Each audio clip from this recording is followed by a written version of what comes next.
बच्चों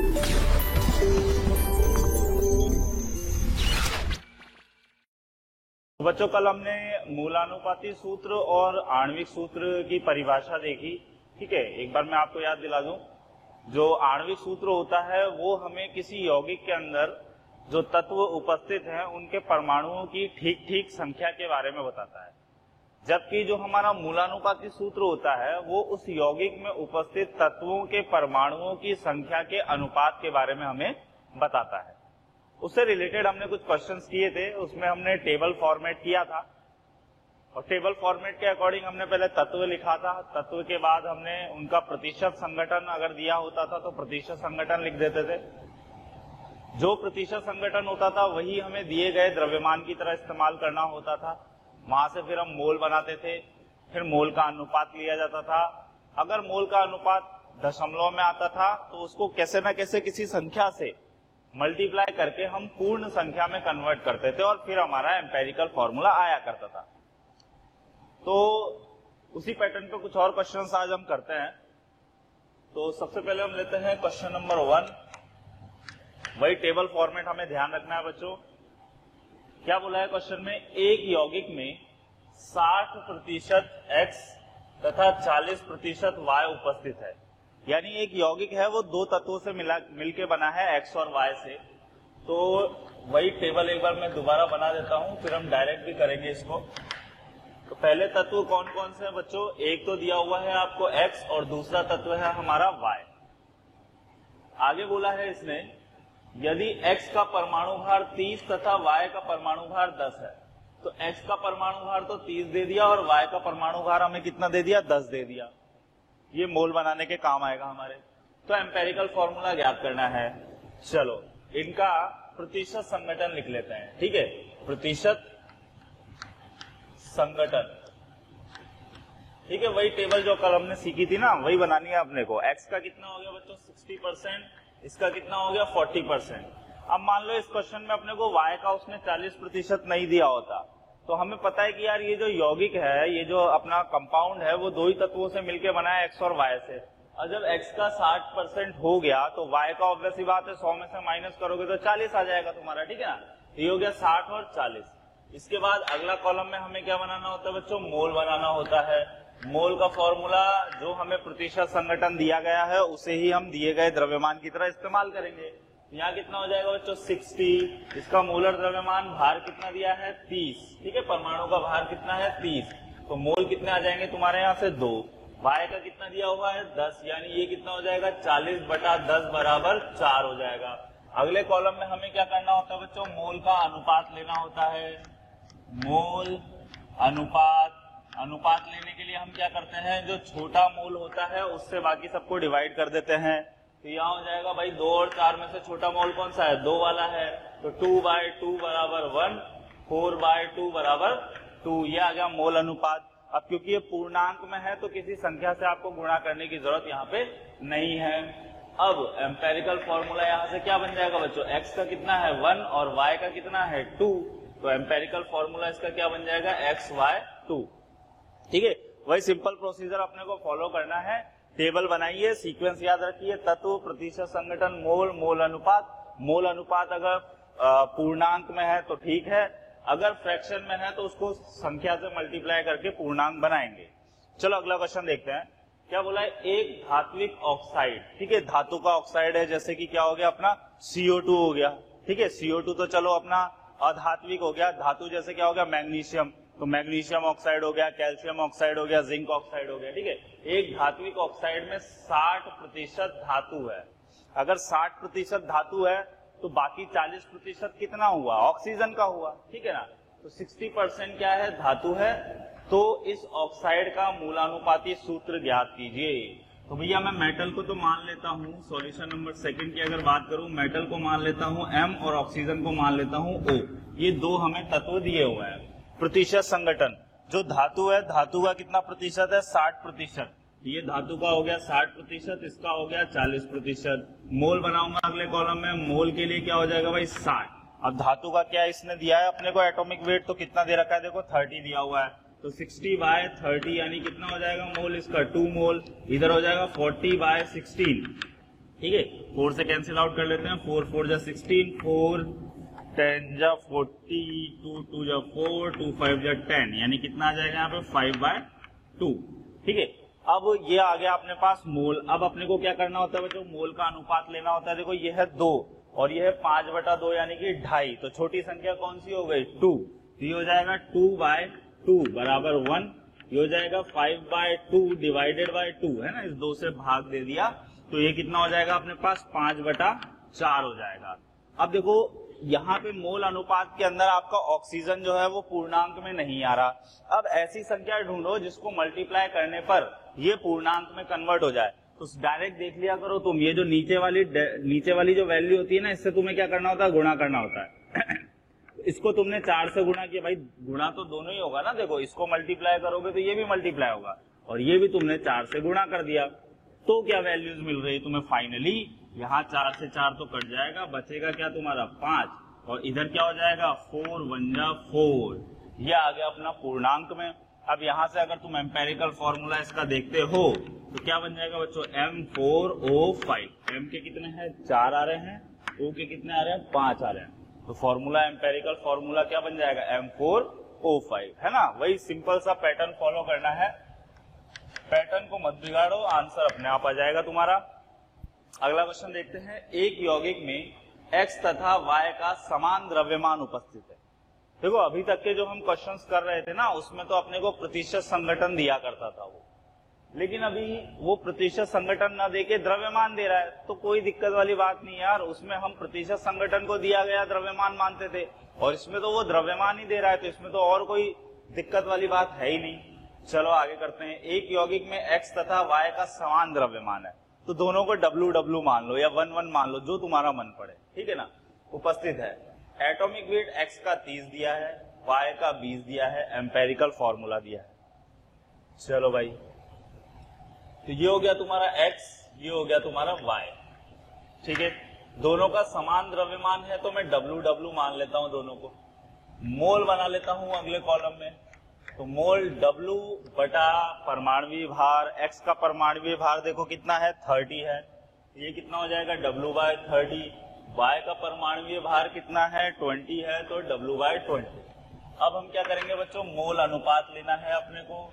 मोल अनुपात में देखो छोटी वैल्यू कौन सी है, तो देखो मैथ्स का सिंपल सा लॉजिक इस्तेमाल करो, 1/20 छोटा है कि 1/30 छोटा है। ऑब्वियस सी बात है 1/30 जो होगा वो तुम्हारा क्या हो जाएगा, छोटी वैल्यू देगा, तो इससे हमें दोनों तरफ क्या करना है, भाग देना है। ये हो जाएगा बच्चों W/30 अपॉन W/30, ये हो जाएगा W/20 अपॉन W/30। सिंप्लीफाई करते हैं थोड़ा सा, ये तो देखो पूरा कट के कितना आ जाएगा 1 आ जाएगा। इसको सॉल्व अगर करेंगे तो W से W कट गया, 0 से 0 कट गया, 3 ऊपर चला जाएगा, तो कितना आ जाएगा यहाँ से 3/2। अब देखो यहाँ पे पूर्णांक नहीं आया, एक तरफ आपका कितना आ रहा है 3/2 आ रहा है, और x का तो चलो 1 आ ही रहा है, तो इसको अपने को पूर्णांक में कन्वर्ट करना है। तो अभी मैंने बताया नीचे वाली वैल्यू देखो, उससे क्या करो, दोनों को गुणा कर दो। ये इसको मैंने 2 से गुणा कर दिया, और इसको भी कितने से कर देंगे हम 2 से। ये 2 से 2 कट जाएगा, आएगा 3, और इधर 2 1 जा कितना हो जाएगा 2।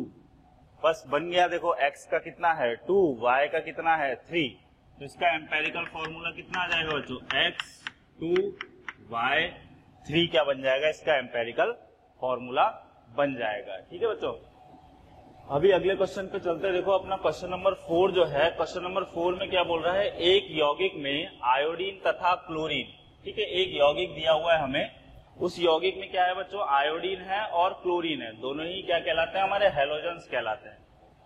तो एक यौगिक में आयोडीन तथा क्लोरीन 127:71 अनुपात में उपस्थित है। कितना अनुपात है इनका, 127:71। ठीक है, अब यहाँ पे देखो तुम्हें आयोडीन का परमाणु भार याद होना चाहिए। आयोडीन का परमाणु भार 127 ही होता है, जबकि क्लोरीन का कितना होता है बच्चों 35.5। तो एक तरीके से यूं मान लो कि अगर आयोडीन का 127 ग्राम दिया हुआ है तो क्लोरीन का कितना दिया हुआ है, ऑब्वियस सी बात है 71, है ना। तो यहाँ पे एक तो हो गया अपना आयोडीन, दूसरा हो गया क्लोरीन। आयोडीन कितना है 127, ये कितना है 71। मोल बना लेता हूं मैं, तो ये तो सीधे सीधे 127 बटा 127 आ जाएगा 1 मोल, ये आ जाएगा 71 बटा 35.5 यानी कि 2 मोल। तो मोल अनुपात लेने की जरूरत भी नहीं है, देखो 1 छोटी वैल्यू है, 1/1 1 ही आएगा, 2/1 2 ही आएगा। तो फॉर्मूला क्या बन गया ICl2, ठीक है। तो ICl2 क्या हो जाएगा, इसका मूलानुपाती सूत्र हो जाएगा। चलो बच्चों अगले क्वेश्चन की तरफ बढ़ते हैं, सॉल्यूशन नंबर 5। अब पांचवा और छठा जो आपका क्वेश्चन है ना, इसमें सीधे आपको क्या दे दिया, उसने मोल दे दिया है। कैसे, याद करो जब हम स्टार्टिंग में मोल पढ़ रहे थे तो हमने देखा था ग्राम परमाणु या ग्राम अणु, दोनों का मतलब ही क्या होता है, मोल होता है। तो पांचवे वाले क्वेश्चन में देखो उसने कार्बन के 3 मोल दे दिए, ऑक्सीजन के 6 मोल दे दिए, ठीक है। तो कार्बन और ऑक्सीजन, कार्बन के कितने मोल हैं बच्चों, 3 मोल, और ऑक्सीजन के कितने मोल हैं, 6 मोल। इसमें बीच का स्टेप बच गया हमारा, जिसमें हम मोल निकाला करते थे ना, वो वाला स्टेप तो हमारा डायरेक्टली बच गया, हम सीधे किस पे चले गए, मोल पे चले गए। अभी क्या आ जाएगा, मोल अनुपात यानी कि मोल रेशियो ले लेते हैं अपन। छोटी वैल्यू 3 है तो 3/3 कितना आ जाएगा, 1 आ जाएगा। 6/3 कितना आ जाएगा, 2 आ जाएगा। बस CO2 क्या हो जाएगा, इसका एम्पेरिकल फॉर्मूला हो जाएगा, ठीक है। अगले क्वेश्चन पे चलते हैं, सॉल्यूशन नंबर 6। 3 ग्राम परमाणु कार्बन, इसमें भी देखो सीधे अपने को मोल दिया हुआ है, तो कार्बन और ऑक्सीजन हम लोग डायरेक्टली ले लेते हैं। 3 ग्राम परमाणु कार्बन, तो कार्बन के कितने मोल दे दिए उसने अपने को, 3 मोल दे दिए, और 3 ग्राम अणु ऑक्सीजन। तो ग्राम अणु है तो बोलो O होगा कि O2 होगा, O2 हो जाएगा यहाँ पे। तो 3 ग्राम अणु ऑक्सीजन यानी O2 के कितने मोल हैं, 3 मोल। तो रेशो कितना आ रहा है यहाँ पे, देखो दोनों क्या है, 3-3 है, तो जो मोल रेशो होगा 1:1 आ जाएगा। तो सीधे सीधे फॉर्मूला क्या हो गया, CO2 हमारा क्या हो जाएगा बच्चों, फॉर्मूला हो जाएगा। चलो आखिरी सवाल पे चलते हैं हम, सॉल्यूशन नंबर 7। देखो सेम ही पैटर्न के क्वेश्चन है, ठीक है, एक ही पैटर्न से इसमें सवाल बनते हैं, ज्यादा कुछ वो घुमाता फिराता नहीं है क्वेश्चंस को। तो एकदम फोकस के साथ टेबल याद रखो, उसी टेबल पे फोकस करके क्वेश्चन को सॉल्व करो, आराम से तुम्हें क्या मिल जाएगा, वहां पे आंसर्स मिल जाएंगे। अगला क्वेश्चन क्या है, देखो 64 ग्राम सल्फर, 128 ग्राम डाई ऑक्सीजन। डाई ऑक्सीजन मतलब O2 होता है बच्चों। एक तो दे दिया उसने सल्फर, एक क्या दे दिया अपने को, O2। अब द्रव्यमान कितना दिया है, सल्फर का तो दिया है उसने 64, और ऑक्सीजन का कितना दे दिया उसने, 128। बात करते हैं अभी मोल की। तो सल्फर का परमाणुीय भार होता है बच्चों 32, यहाँ आ जाएंगे हमारे पास 2 मोल, ये हो गया 128/16 दूनी 32, ठीक है। तो 4 बार जा रहा है, ये आ गया तुम्हारा 4 मोल। अब मोल अनुपात ले लो, तो 2/2 बराबर 1, 4/2 बराबर 2। यहाँ पे फॉर्मूला क्या बन रहा है तुम्हारा, SO4। देखो यहाँ पे सल्फर का कितना है, 1 है, ऑक्सीजन जो है ये खुद O2 है, और उसमें भी कितने मिल रहे हैं, 2। तो O2 का 2 हो गया, यानी टोटल कितना हो गया, 4 हो गया। यहाँ से क्या बन जाएगा बच्चों, फॉर्मूला इसका SO4 बन जाएगा। तो ये हमारे कुछ एम्पेरिकल फॉर्मूले से रिलेटेड क्वेश्चंस थे, सिंपल पैटर्न के क्वेश्चन होते हैं। अभी हम अगले सेक्शन की तरफ बढ़ते हैं बच्चों, जो कि है हमारा स्टाइकोमेट्री यानी कि रस समीकरण। इस चैप्टर का जो सबसे मोस्ट इंपॉर्टेंट पार्ट है वो यही है। इसके ऊपर काफी क्वेश्चंस बनते हैं, डायरेक्ट भी और इनडायरेक्ट में भी। जो रस समीकरण यानी कि स्टाइकोमेट्री हमारा पार्ट है बच्चों, वो chemical equilibrium, chemical kinetics, electrochemistry, आप कोई सा भी चैप्टर उठा लो, थर्मोडायनामिक्स, कोई सा भी चैप्टर उठा लो केमिस्ट्री का, फिजिकल केमिस्ट्री का, उसमें आपका ये यूज आएगा, ठीक है। और डायरेक्ट क्वेश्चन भी बनता है, तो इस वजह से ये क्या है, बहुत ही इंपॉर्टेंट पोर्शन हो जाता है आपका। तो आइए शुरू करते हैं हम रस समीकरण यानी कि स्टाइकोमेट्री। तो चलो बच्चों स्टार्ट करते हैं हम स्टाइकोमेट्री।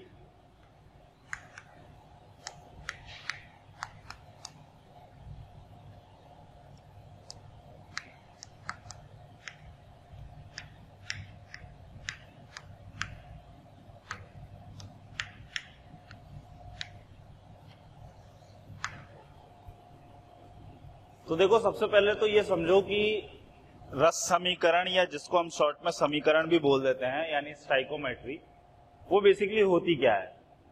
थैंक यू स्टूडेंट्स, हमें इतना प्यार देने के लिए। डेली लाखों बच्चे हमारे वीडियो लेक्चर्स से फ़ायदा उठा रहे हैं, तो मेरी आपसे एक रिक्वेस्ट है कि डिस्क्रिप्शन बॉक्स में जो लिंक दिया गया है उस लिंक पे जाके आप क्लिक करिए और अपना रजिस्ट्रेशन सुनिश्चित कर लीजिए, ठीक है। और साथ ही साथ मेरी बच्चों से ये भी रिक्वेस्ट है, जिन बच्चों को डाउट सॉल्विंग और साथ ही साथ मटेरियल चाहिए, उसके लिए भी आप नीचे दिए गए डिस्क्रिप्शन बॉक्स में लिंक पे जाके क्लिक करके वहां पे अपना रजिस्ट्रेशन सुनिश्चित कर सकते हैं। देखो 9-10 क्लास के अंदर आपने बैलेंसिंग, है ना, संतुलन करना, किसी भी रासायनिक अभिक्रिया को संतुलन करना सीखा हुआ है। उस संतुलन करने के लिए तुम क्या करते हो, उस यौगिक के आगे या तत्व के आगे जो रासायनिक समीकरण में है उसके आगे एक संख्या से गुणा करते हो। तो किसी भी रासायनिक समीकरण में तत्वों अथवा यौगिकों के आगे जो संख्या आपको देखने को मिलती है ना, बस वही क्या होता है, वहां पे स्टाइकोमेट्री होती है। देखो एग्जांपल समझो, मान लो तुम्हें कार्बन की रिएक्शन करानी है ऑक्सीजन के साथ में, तो C+O2 क्या बन जाएगा तुम्हारा, कार्बन डाइऑक्साइड। सबसे पहले तो ये देखो क्या ये इक्वेशन तुम्हारी बैलेंस है, चेक कर लेते हैं एक बार। रिएक्टेंट में कार्बन के कितने परमाणु है, 1। प्रोडक्ट में कितना है, 1। रिएक्टेंट में ऑक्सीजन के कितने परमाणु है भाई, O2 है तो कितने परमाणु हो जाएंगे, 2। और यहाँ पे कितना हो जाएगा, CO2 है तो यहाँ पे भी सीधे 2 है। यानी ये जो हमारी इक्वेशन है ये क्या है, बैलेंस है। अब इस बैलेंस इक्वेशन में देखो कार्बन के आगे कोई संख्या लिखी हुई है क्या, नहीं लिखी हुई, यानी वहां पे कितना है, 1 है। तो यहाँ पे 1, यहाँ भी कितना 1 और यहाँ भी कितना 1। यानी कि अगर मैं यहाँ बात करूं स्टाइकोमेट्री की, तो कार्बन की स्टाइकोमेट्री कितनी है, 1। ऑक्सीजन की भी कितनी है, 1। और कार्बन डाइऑक्साइड की भी कितनी है, 1। ठीक है, तो संतुलित इक्वेशन होनी चाहिए। संतुलित इक्वेशन में जो आगे नंबर लिखा होता है ना, वही क्या होता है, उसका स्टाइकोमेट्री होती है। देखो एक और इक्वेशन देखो, मान लो वाटर फॉर्मेशन की इक्वेशन याद करो। जल बनाने की जो समीकरण होता है, रासायनिक अभिक्रिया होती है, वो कैसी होती है, H2 + O2 gives H2O। इसको बैलेंस कर लेते हैं, तो इधर आ जाएगा 2 और इधर आ जाएगा 2। ठीक है, अब इसकी स्टाइकोमेट्री लिख लेते हैं। ठीक है, तो इसकी स्टाइकोमेट्री क्या हो जाएगी, इधर तो आएगा 2, इधर आएगा 1 और इधर आएगा 2। अब कुछ लोगों के दिमाग में आएगा कि सर आपने यहाँ 2 से क्यों मल्टीप्लाई किया, आप इसको हाफ से मल्टीप्लाई कर लेते ना, तो कर लो, कोई दिक्कत वाली बात नहीं है। H2 + half of O2 gives H2O। अब यहाँ पे स्टाइकोमेट्री जो है वो बदल जाएगी, यहाँ पे स्टाइकोमेट्री होगी 1, हाफ एंड 1। तो वो कोई मैटर नहीं करता, आपने इसको ऐसे लिखा है कि ऐसे लिखा है। दोनों ही अगर बैलेंस हैं तो दोनों के लिए अलग अलग स्टाइकोमेट्री चलेगी, कोई प्रॉब्लम वाली बात नहीं है। क्यों प्रॉब्लम वाली बात नहीं है, ये अभी मैं आपको जब क्वेश्चंस कराऊंगा तो खुद ब खुद आपके माइंड में आने लग जाएगा कि हाँ यार इस तरीके से बैलेंस करके क्वेश्चन सॉल्व करो, चाहे इस तरीके से बैलेंस करके क्वेश्चन को सॉल्व करो, हमारा आंसर जो है वो तो सेम ही आने वाला है। ठीक है ना। तो स्टाइकोमेट्री का मतलब समझ गए, तो इसकी डेफिनेशन लिख लो स्टाइकोमेट्री की। हालांकि डेफिनेशन वगैरह कहीं पूछने वाला तो है नहीं, तुम्हारी समझ के लिए लिख लो जरा, और ये एग्जांपल्स भी इसमें नोट कर लेना स्टाइकोमेट्री क्या है। तो स्टाइकोमेट्री की डेफिनेशन लिखो, किसी संतुलित रासायनिक अभिक्रिया में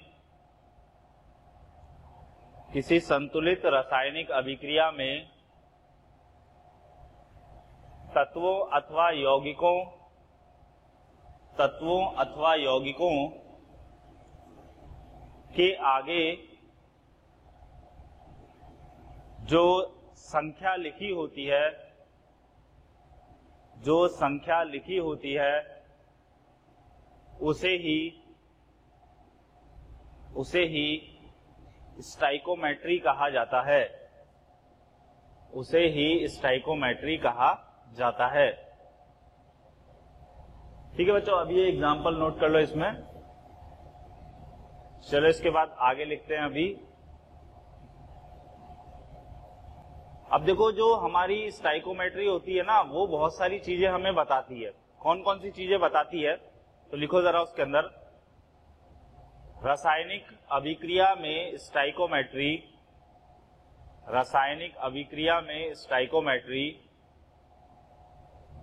हमें मोल कॉमा आयतन कॉमा अणु संख्या कॉमा द्रव्यमान, क्या क्या बोला मैंने, मोल कॉमा आयतन।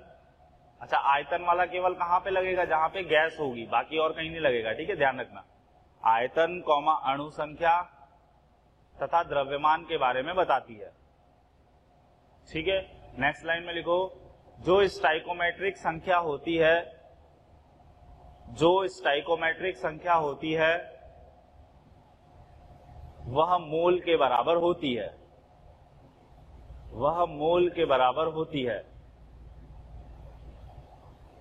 अगली लाइन में लिखो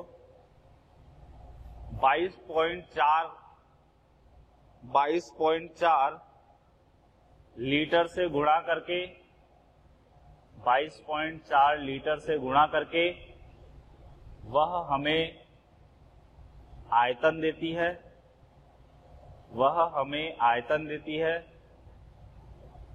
अगली लाइन में लिखो Na क्या है बच्चों, एवोगैड्रो संख्या है ना, Na से गुणा करके, Na से गुणा करके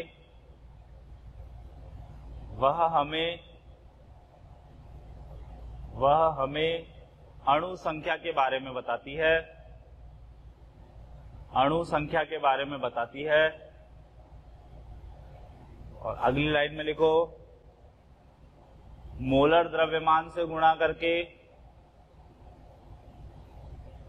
मोलर द्रव्यमान से गुणा करके वह हमें द्रव्यमान के बारे में बताती है, ठीक है बच्चों। तो ये इसमें इतनी सी थ्योरी है, ज्यादा थ्योरी पोर्शन में पढ़ने की जरूरत नहीं है, इस पे जो बनेगा वो न्यूमेरिकली बनेगा।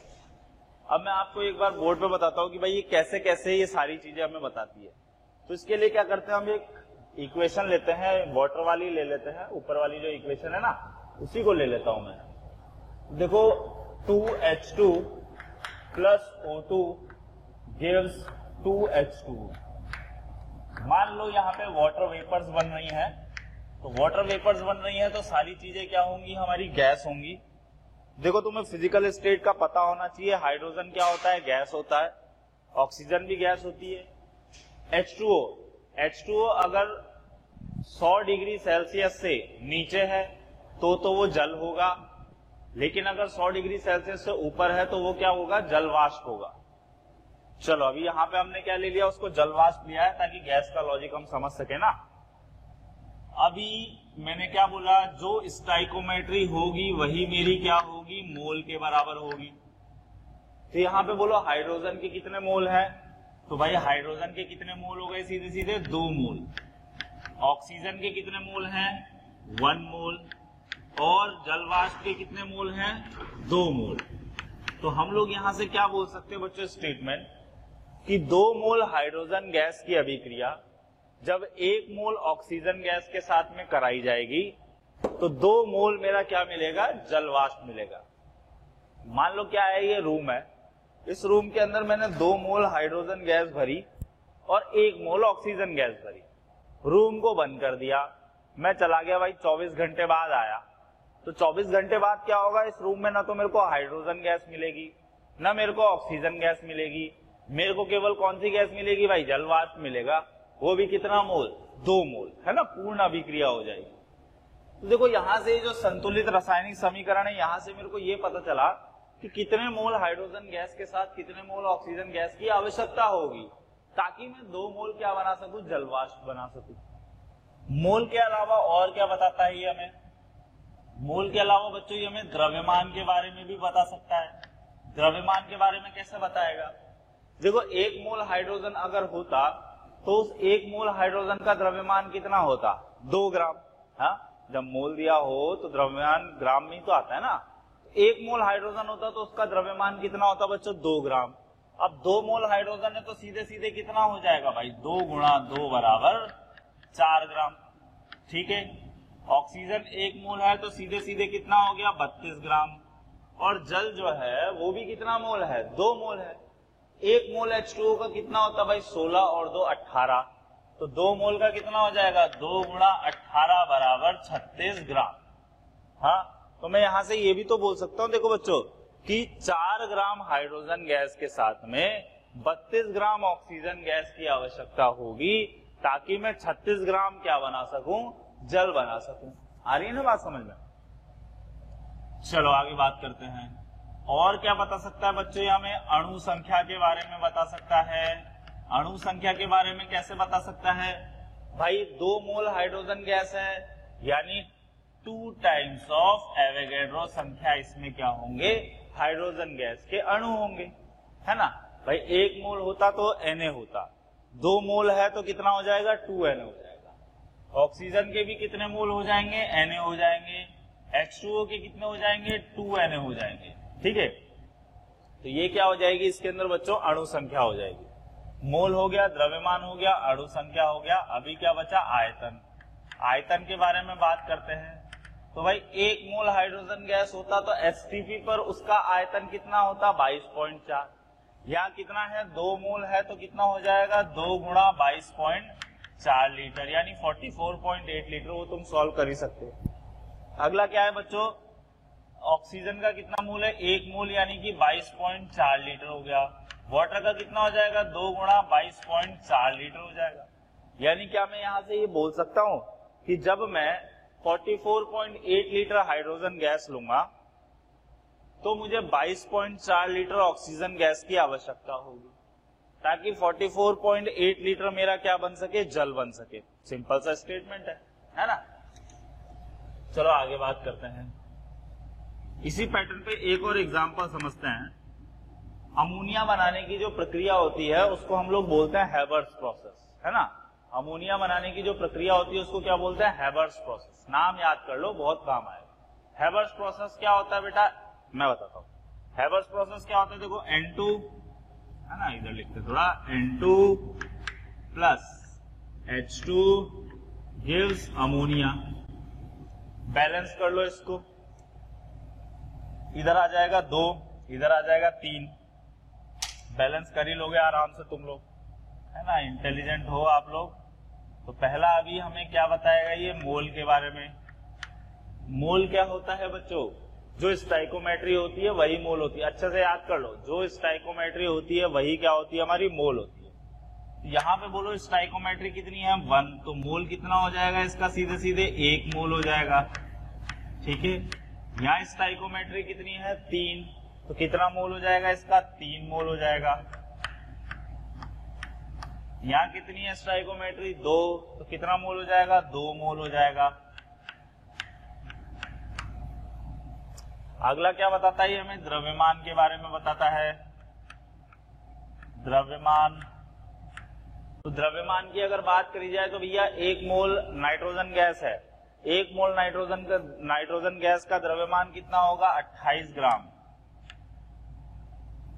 3 मोल हाइड्रोजन गैस का द्रव्यमान कितना होगा भाई, 3 गुणा 2 यानी कि 6 ग्राम। और अमोनिया जो है उसका द्रव्यमान, मोलर द्रव्यमान कितना होता है, 17, और 2 मोल है तो 17 दूनी कितना हो जाएगा, 34 ग्राम हो जाएगा।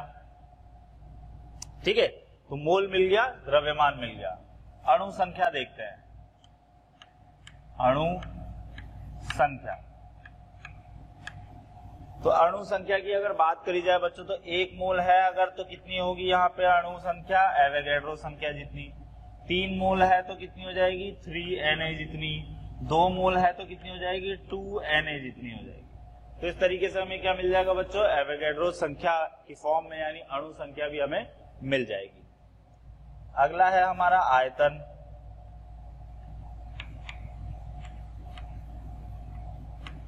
तो आयतन की अगर बात करी जाए बच्चों तो देखो 1 मोल है तो कितना हो जाएगा, 22.4 लीटर।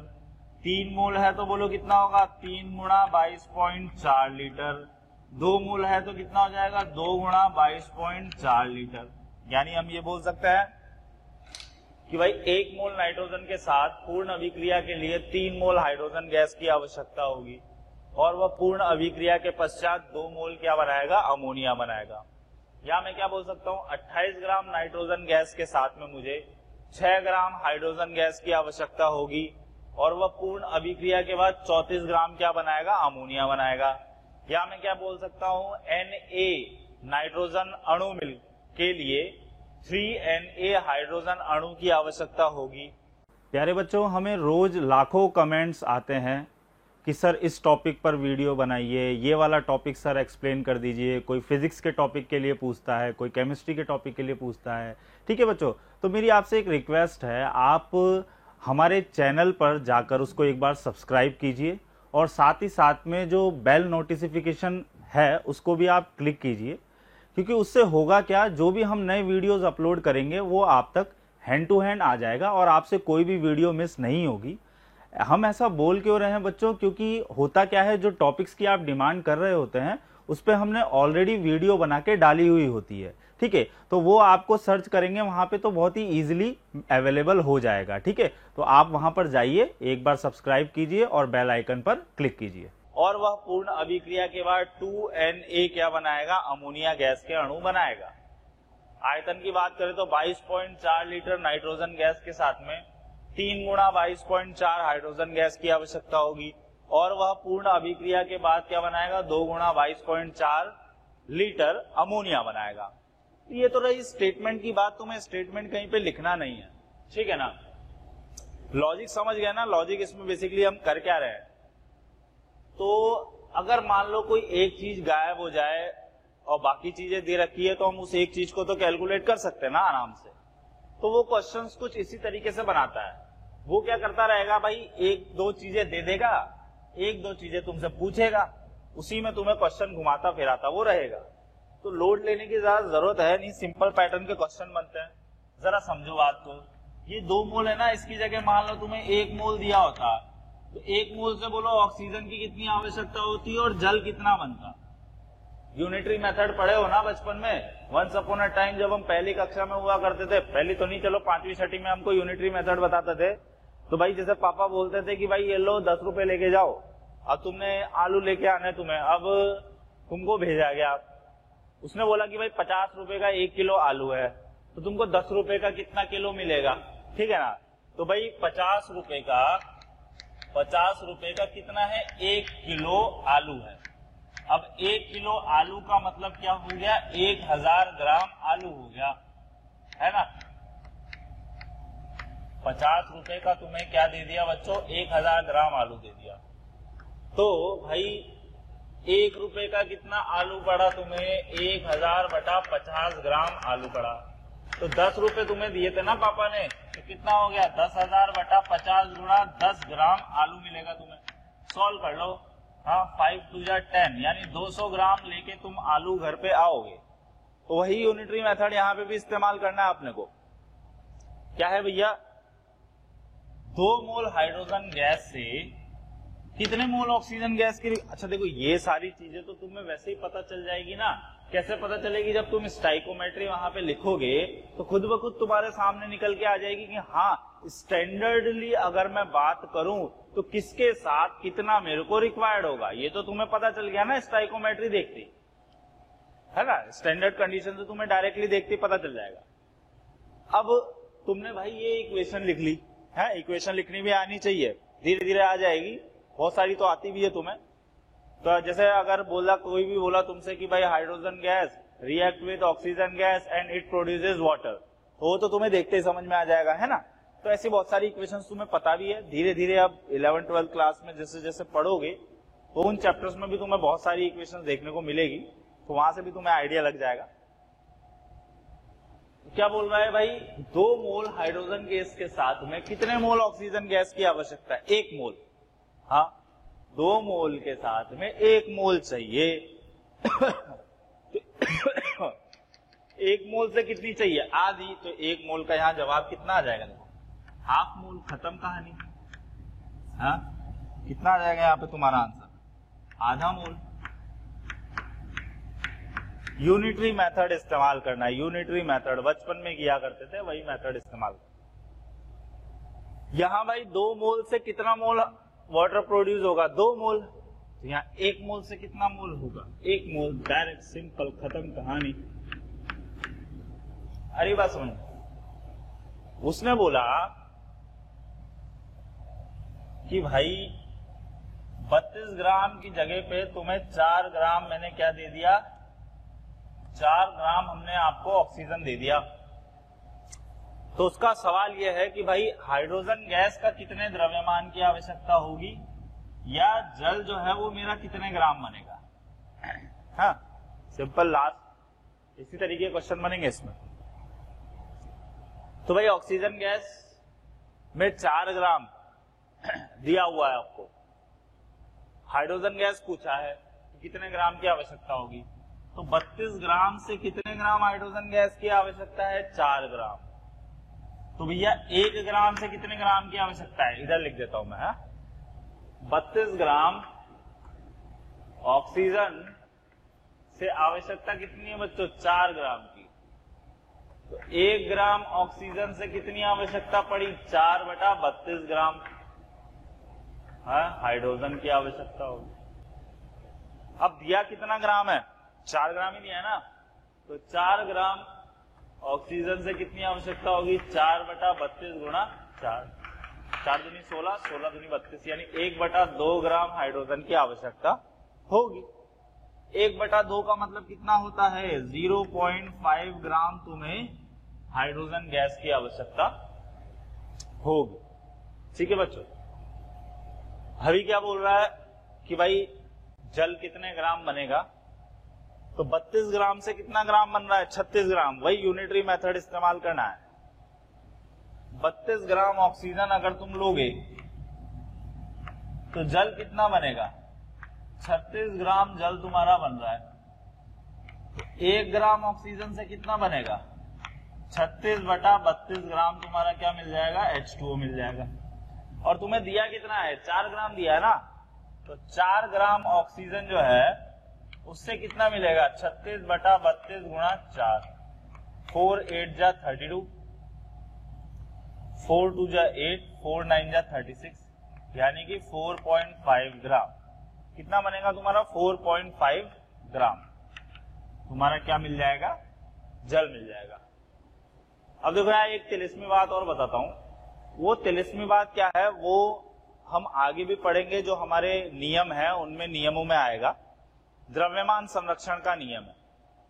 द्रव्यमान संरक्षण का नियम क्या कहता है बच्चों, कि द्रव्यमान न तो नष्ट होता है न बनाया ही जा सकता है, ये केवल इधर उधर ट्रांसफर होता रहता है। क्या मतलब है, देखो इधर रिएक्टेंट में टोटल द्रव्यमान कितना है भाई, 4 और 32, 4 36, और प्रोडक्ट में भी कितना है 36। इधर देखो 4 और 0.5 4.5, और प्रोडक्ट में भी कितना है 4.5।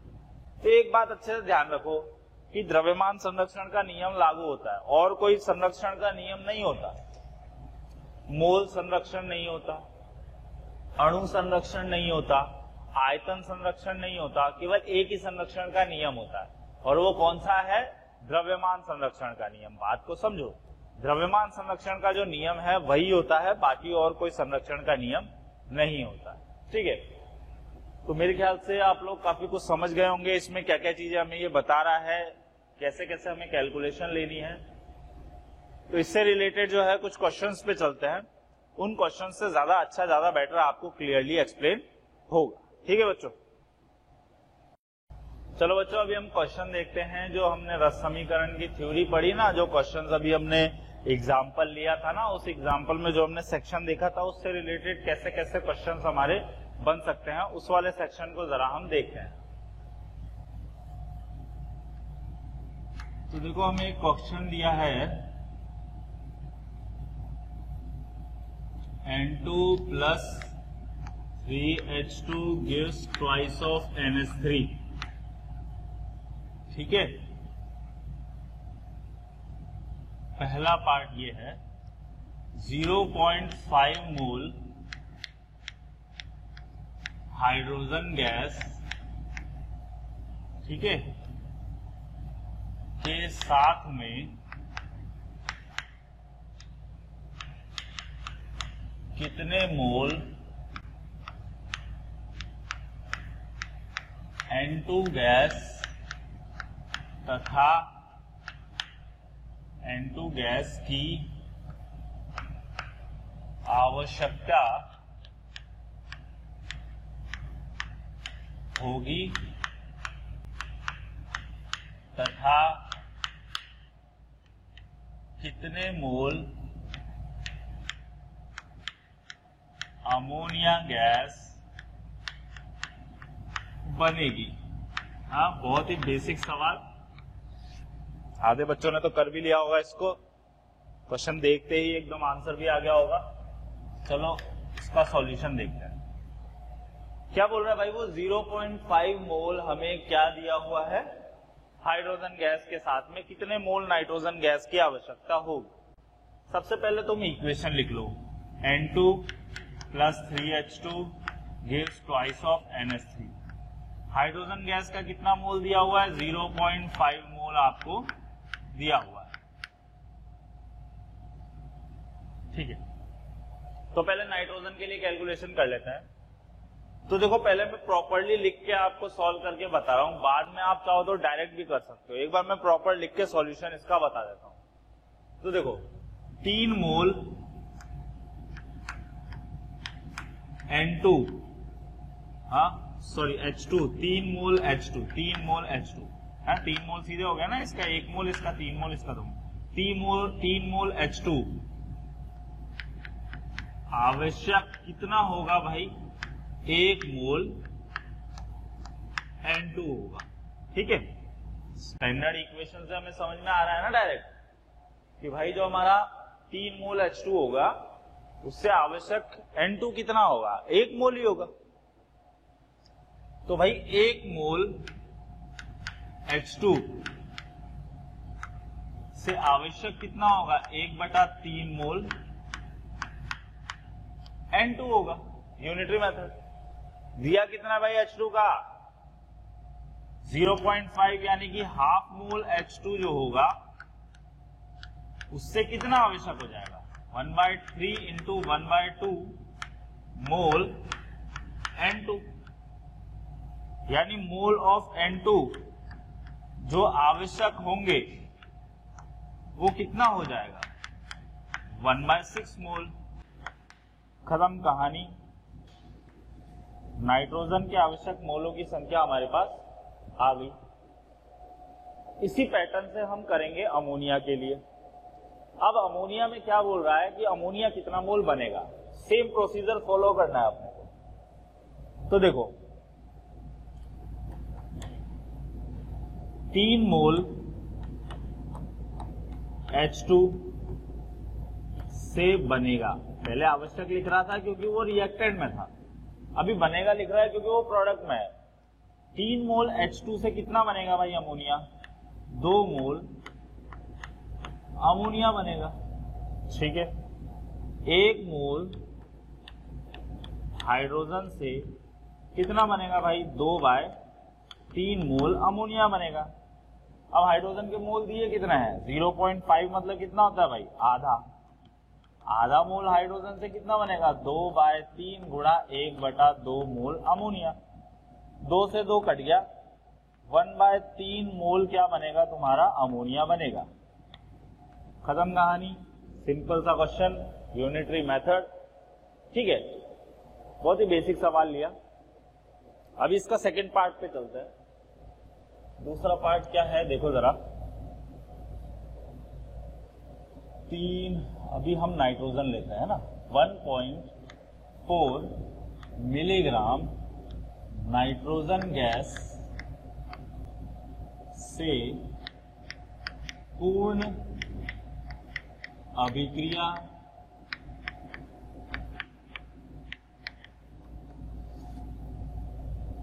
के लिए कितने ग्राम हाइड्रोजन गैस की आवश्यकता होगी तथा कितने ग्राम अमोनिया गैस बनेगी।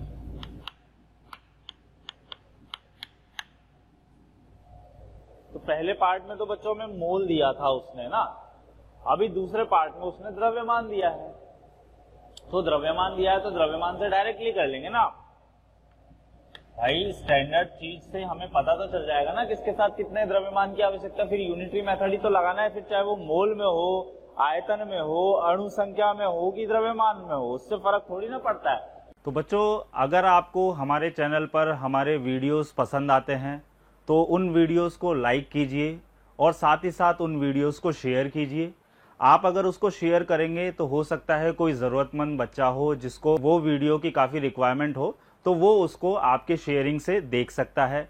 ठीक है बच्चों, तो अंत में मैं यही कहना चाहूँगा कि हमारी पूरी मोशन टीम जो है वो आपके प्यार और स्नेह को देखते हुए काफ़ी मोटिवेटेड है और वो काफ़ी डेडिकेटेड है कि आपको अच्छे से अच्छा लेक्चर प्रोवाइड कर सके ताकि आप उससे कुछ नया और अच्छा सीखें। यूनिटरी मेथड लगाना है बस अपने को।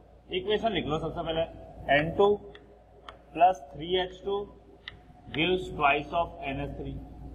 अब स्टैंडर्ड से मुझे क्या पता चला बच्चों कि 28 ग्राम जब मैं नाइट्रोजन गैस लूंगा ना तो 6 ग्राम मुझे हाइड्रोजन गैस की आवश्यकता होगी और 34 ग्राम मेरा क्या बनेगा, अमोनिया बनेगा। पता चल गया ना स्टैंडर्ड से, अभी हमने एग्जांपल सीखे थे। अब वो बोल रहा है 1.4 मिलीग्राम नाइट्रोजन से भाई हाइड्रोजन और अमोनिया कितना कितना बनेगा या रिक्वायर्ड होगा। तो देखो 28 ग्राम, अभी जैसे मोल के लिए कह रहा ना, एग्जैक्टली वैसे ही करना है, ज्यादा कुछ इसमें चेंजेस नहीं है, यूनिटरी मेथड लगाना है। 28 ग्राम नाइट्रोजन से आवश्यक हाइड्रोजन निकाल लेता हूं, दिख रहा है सीधे सीधे 6 ग्राम हाइड्रोजन की क्या होगी बच्चों, आवश्यकता होगी। 1 ग्राम नाइट्रोजन से कितनी आवश्यकता होगी भाई, 6/28 ग्राम हाइड्रोजन। नाइट्रोजन दिया कितना है, अभी तक देखो ग्राम में कार्यक्रम चल रहा था, अभी मिलीग्राम में कन्वर्ट हो जाएगा सारा कार्यक्रम, क्योंकि 1.4 मिलीग्राम नाइट्रोजन दिया है। 1.4 मिलीग्राम नाइट्रोजन से कितना चाहिएगा भाई, 6/28 गुणा 1.4 मिलीग्राम हाइड्रोजन। सॉल्व कर लेते हैं इसको, ये हो जाएगा भाई 0.1, 14 दूनी 28, 2 तिया 6, यानी कि 0.3 मिलीग्राम हाइड्रोजन की आवश्यकता होगी 1.4 मिलीग्राम नाइट्रोजन के साथ पूर्ण अभिक्रिया करने के लिए, है ना। तो वही यूनिटरी मेथड अपन इस्तेमाल कर रहे हैं। इसका सेकंड पार्ट देखते हैं कि भाई अमोनिया कितना बनेगा। चलो वही सेम स्टेप्स, बिल्कुल भी चेंज नहीं करना है, तुम लोग एक बार खुद भी ट्राई कर लो, ठीक है। चलो देखते हैं 28 ग्राम नाइट्रोजन से कितना बनेगा भाई, ये बनेगा हमारा 34 ग्राम अमोनिया। ठीक है बच्चों, 1 ग्राम नाइट्रोजन से कितना बनेगा, 1 ग्राम नाइट्रोजन से बनेगा 34/28 ग्राम अमोनिया। ठीक है, और दिया कितना भाई नाइट्रोजन, 1.4 मिलीग्राम, 1.4 मिलीग्राम। N2 से कितना बनेगा, 34/28 गुणा 1.4 मिलीग्राम अमोनिया। मिलीग्राम में कन्वर्ट हो गया ना, देखो ये हो गया बच्चा 0.1, 14 दूनी 28, 17, 1.7 मिलीग्राम हमारा जो है अमोनिया का निर्माण होगा। Same unitary method. चलो अब इसका अगला पार्ट देखते हैं, है ना, तीसरा पार्ट। हमने पहले में मोल देखा, दूसरे में हमने क्या देखा बच्चों, द्रव्यमान देखा। अभी तीसरे वाले पार्ट के अंदर हम आयतन को ले लेते हैं, फिर अणु संख्या को लास्ट में लेंगे, है ना। तो तीसरे पार्ट में क्या है, देखो 5.6, ठीक है, डेसीमीटर क्यूब। अब डेसीमीटर क्यूब को लीटर में कन्वर्ट करना हम पहले सीख चुके हैं, ठीक है ना। 5.6 डेसीमीटर क्यूब अमोनिया गैस बनाने के लिए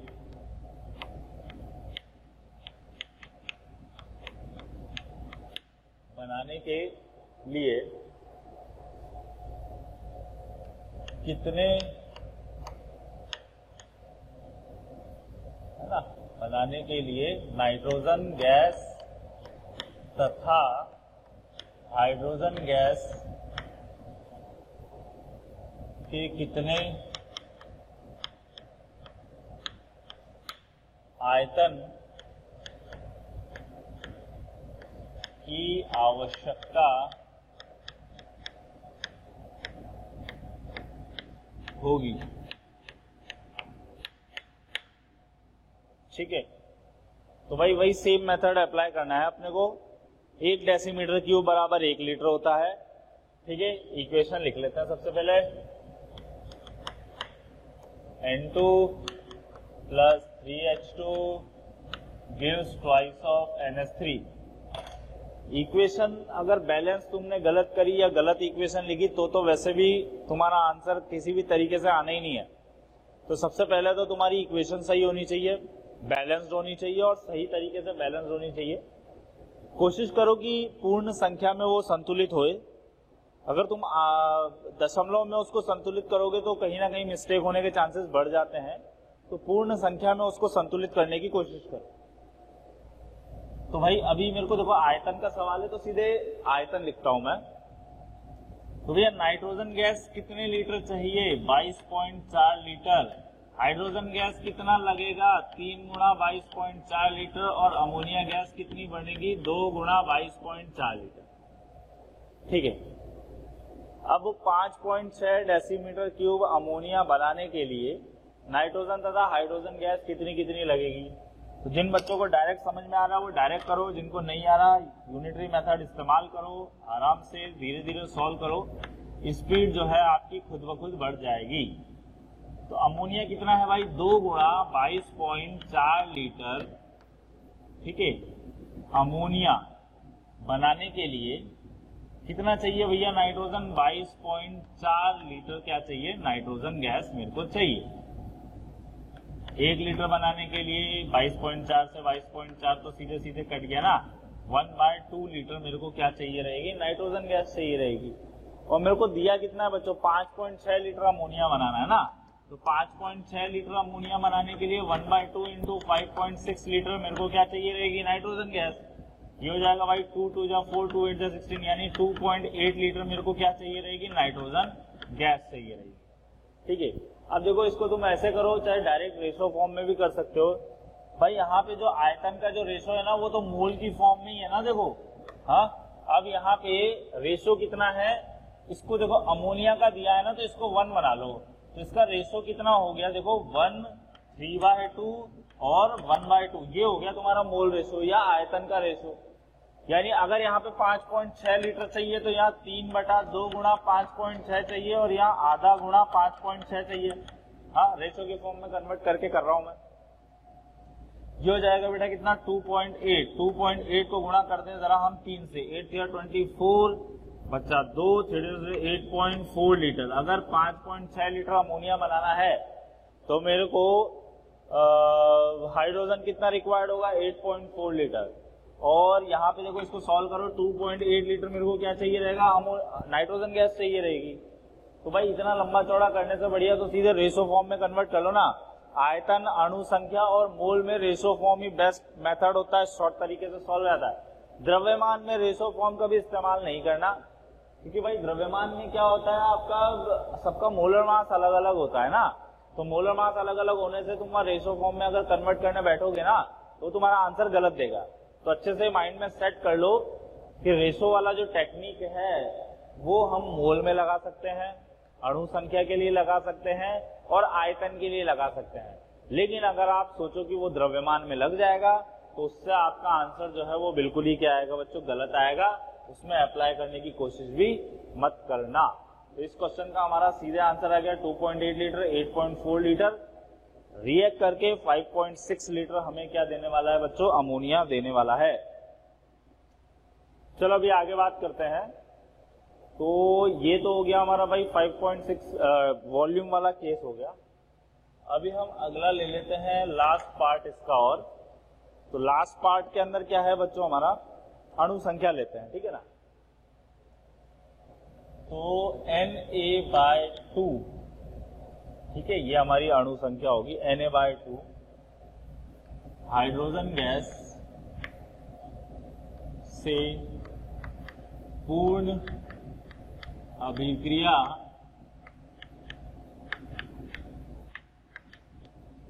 के लिए नाइट्रोजन गैस के अणुओं की संख्या ज्ञात कीजिए। ठीक है, Na/2 हाइड्रोजन गैस से पूर्ण अभिक्रिया के लिए नाइट्रोजन गैस के अणुओं की संख्या ज्ञात कीजिए तथा अमोनिया गैस के कितने अणु बनेंगे।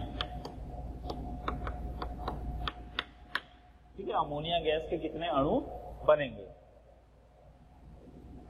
चलो भाई सवाल करते हैं, इक्वेशन लिख लेते हैं। N2 + 3H2 gives twice of NH3। Mole ratio कितना है बच्चों? 1:3:2। यूनिटरी मेथड से तो कर ही लोगे, मोल रेशो से मैं तुम्हें सिखा देता हूं। हाइड्रोजन गैस के लिए बोला है ना बच्चों, हाइड्रोजन गैस का 1 रेशो बना लो, 1/3, 1, 2/3। तो अगर इसका बच्चों Na/2 चाहिए रहेगा तो इसका 1/3 n × Na/2 चाहिए रहेगा, इसका 2/3 × Na/2 चाहिए रहेगा। 2 से 2 हमारा कट गया। इसका Na/2 बनाने के लिए, है ना, अभिक्रिया करने के लिए ये कितना चाहिए? Na/6। और अमोनिया का बनेगा कितना? Na/3। तो डायरेक्टली सॉल्व हो गया ना। देखो, तो ये बेटा 4 पैटर्न के इसमें क्वेश्चन अभी हमने देखे। 4 पैटर्न के क्वेश्चन कौन थे? पहला जिसमें हमें द्रव्यमान दिया था, दूसरा जिसमें हमें पहला जिसमें हमें मोल दिया था, दूसरा जिसमें हमें द्रव्यमान दिया था, तीसरा जिसमें हमें आयतन दिया था, और चौथा जिसमें हमें अणु संख्या दिया हुआ था। अभी ये तो सेपरेट था कि भाई मोल दिया था और मोल ही पूछा था, ठीक है ना। अभी हम लोग क्या करते हैं कि भाई एक फॉर्म में वो देगा और दूसरी फॉर्म में तुमसे क्वेश्चन पूछेगा। क्या मतलब है कि भाई उसने दिया तो तुम्हें मोल और पूछ लिया तुमसे द्रव्यमान। बात समझ रहे हो? अभी तो सेपरेट था ना, मोल दे रहा था, मोल ही पूछ रहा था, द्रव्यमान दे रहा था, द्रव्यमान ही पूछ रहा था, आयतन दे रहा था, आयतन ही पूछ रहा था, अणु संख्या दे रहा था, अणु संख्या ही पूछ रहा था। लेकिन वो अभी एक फॉर्म में देगा और दूसरी फॉर्म में तुमसे क्वेश्चन पुट अप करेगा। देखो क्वेश्चन लेते हैं इस पैटर्न पे, वाटर ले लेते हैं। वाटर की equation H2 gas plus O2 gas gives H2O gas. यहां 2, यहां भी क्या हो जाएगा तुम्हारा? 2 हो जाएगा। ठीक है, इसका पहला पार्ट लेते हैं। देखो,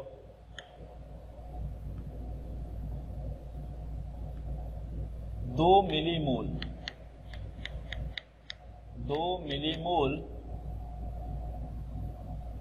हाइड्रोजन गैस से बनने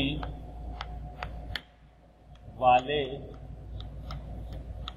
जल का द्रव्यमान ज्ञात कीजिए तथा ऑक्सीजन गैस के कितने आयतन की आवश्यकता होगी। तो देखो दोनों चीजें मैंने मिक्स कर दी है। उसने दिया तुम्हें मोल है, अच्छा मोल में भी मिली मोल दिया है। मिली वर्ड सुनते तुम्हारे दिमाग में क्या आता है भाई? 10⁻³ 1 मिलीलीटर में कितने लीटर? 10⁻³ 1 मिलीमीटर में कितने मीटर? 10⁻³ है ना। जहां पे भी मिली वर्ड आ गया सीधे तुम्हारे दिमाग में क्या आना चाहिए? 10⁻³ तो यहाँ पे मिली मोल है, मिली मोल का मतलब कितना हो जाएगा? 10⁻³ मोल तुम्हें दिया हुआ है। और तुम्हें पूछा क्या है? हाइड्रोजन गैस पूछा है कि भाई उसका कितना द्रव्यमान आवश्यक होगा और ऑक्सीजन गैस का कितना आयतन तुम्हें बनेगा। ठीक है,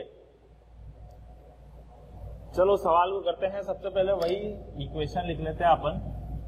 अब बच्चों देखो, इससे टाइप के क्वेश्चन में जो हमारी अप्रोचिंग होती है ना, वो मोल साइड से जाती है। सबसे पहले क्या करो, जो भी तुम्हें दिया है ना उसको मोल में कैलकुलेट करो या मोल में कन्वर्ट कर लो, और उसके बाद दूसरी फॉर्म में कन्वर्ट करेंगे। तो जैसे तुम्हें 2 मिलीमोल दिया है ना, 2 millimole hydrogen gas, 2 millimole hydrogen gas का मतलब 2 गुणा 10 की घात -3 मोल तुम्हें क्या दे दिया, हाइड्रोजन गैस दे दिया। चलो भाई, यहाँ पे कितना हो गया, 2 गुणा 10 की घात -3 मिलीमोल मोल हो गया तुम्हारा हाइड्रोजन गैस। तो मैं ऑक्सीजन और वाटर पहले मोल में ही कैलकुलेट करने वाला हूँ, और फिर उसको ग्राम या आयतन में कन्वर्ट करूंगा। पहले ऑक्सीजन के लिए कैलकुलेशन देखते हैं आयतन के हिसाब से। तो देखो, हाइड्रोजन गैस का जब मैं 2 मोल लूंगा तो ऑक्सीजन कितना मोल होगा, फटाफट बोलो भाई, 1 मोल। तो जब मैं इसका 1 मोल लूंगा तो ऑक्सीजन गैस कितना रिक्वायर्ड होगा, 1/2 मोल। यानी कि अच्छा, हाइड्रोजन गैस दिया कितना मोल है, 2 गुणा 10 की घात -3 मोल जब मैं लूंगा, ये कितना हो जाएगा बच्चों, 1/2 इंटू 2 इंटू 10 की पावर -3 मोल मेरे को क्या रिक्वायर्ड होगा, ऑक्सीजन गैस। 2 से 2 कट गया, यानी 10 की पावर -3 मोल मेरे को क्या मिलेगा, क्या चाहिए रहेगा, ऑक्सीजन गैस। अब आयतन बना लो ना, आयतन बनाना आता तो है तुम्हें। वॉल्यूम ऑफ ऑक्सीजन रिक्वायर्ड बराबर 10 की पावर -3 मोल गुणा 22.4 लीटर। ये जवाब दे दो, या मिलीलीटर में अगर ऑप्शन है तो 22.4 मिलीलीटर आंसर दे दो। ये हो गया तुम्हारा वॉल्यूम ऑफ O2 जो हमें आवश्यक होगा। अभी अगले पार्ट पे देखते हैं इसका। अगले पार्ट में क्या बोला है इसने हमसे कैलकुलेट करने के लिए, जल का द्रव्यमान। चलो भाई, जल का द्रव्यमान निकाल लेते हैं। तो 2 मोल, देखो डायरेक्ट करते हैं इसको, है ना, डायरेक्ट करना भी सीखो। 2 मोल हाइड्रोजन से कितना मोल वाटर, 2 मोल। तो 2 इंटू 10 की पावर -3 से कितना मोल वाटर, 2 इंटू 10 की पावर -3, सेम ही तो रिक्वायर्ड होगा।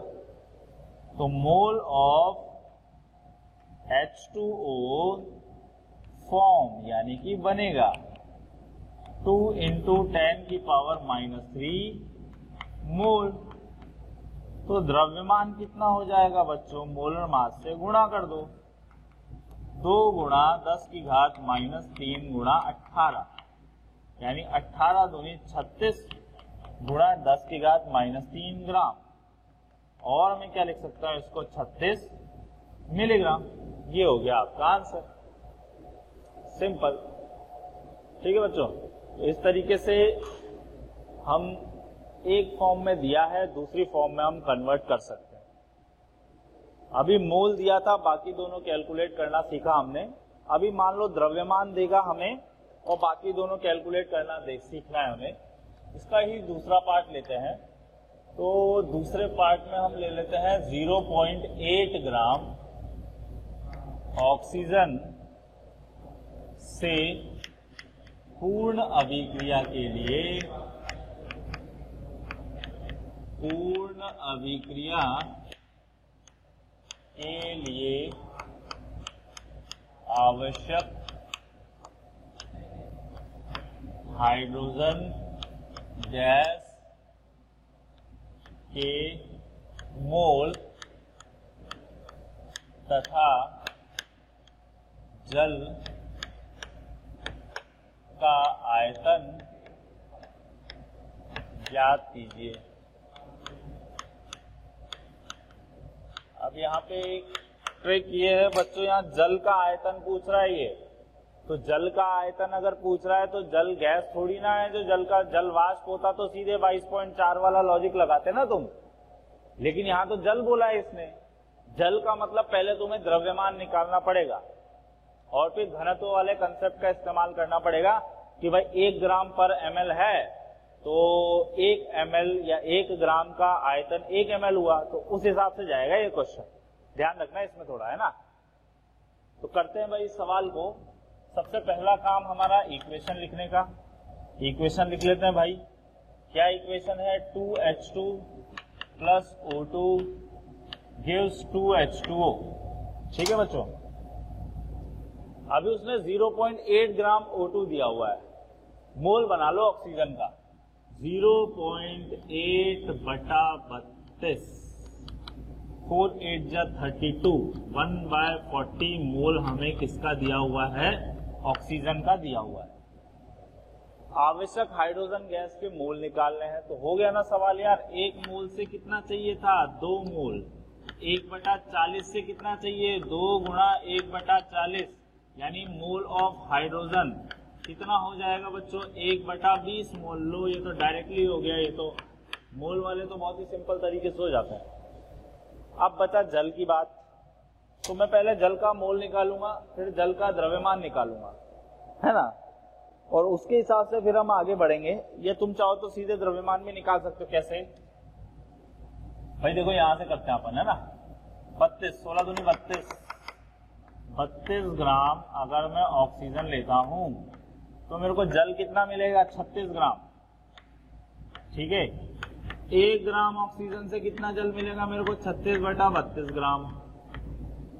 ठीक है, तो 0.8 ग्राम अगर मैं ऑक्सीजन ले लेता हूं तो जल मिलेगा मेरे को 36/32 गुणा 0.8 ग्राम H2O। सॉल्व करते हैं जरा, तो 0.1, 4 8 जा कितना हो गया बच्चों, 36, और 9 4 जा कितना होता है, 9 4 जा कितना हो जाएगा, 36, यानी कितना हो गया, 0.9 ग्राम तुम्हारा क्या होगा, H2O।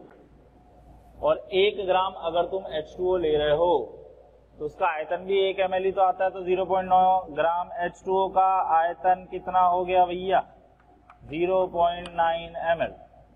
खत्म कहानी। ठीक है, तो ये कुछ पैटर्न के सवाल हैं बच्चों। एक पैटर्न देगा, दूसरे पैटर्न से वो अपने को कैलकुलेशन करवाएगा।